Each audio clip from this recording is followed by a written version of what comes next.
The next covenant was made with Moses. We call it the Mosaic covenant. And that covenant reveals God's standard of righteousness. And we see God dwelling with his people in the tabernacle again.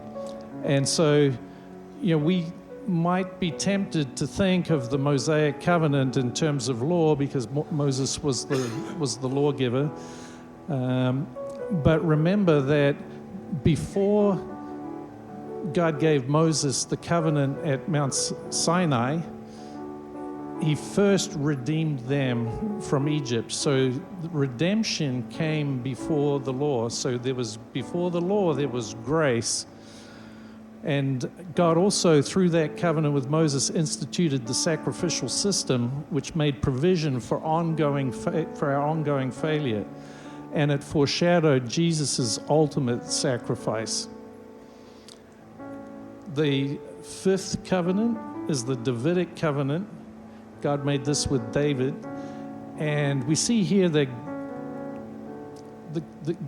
God is securing for eternity his throne among men.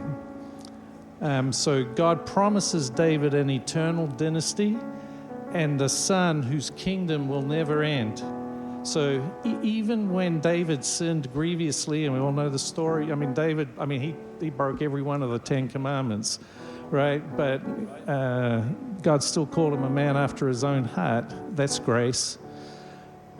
So we see here that what God is doing is he's securing the kingship, not based on a flawless human obedience, but on his own divine faithfulness.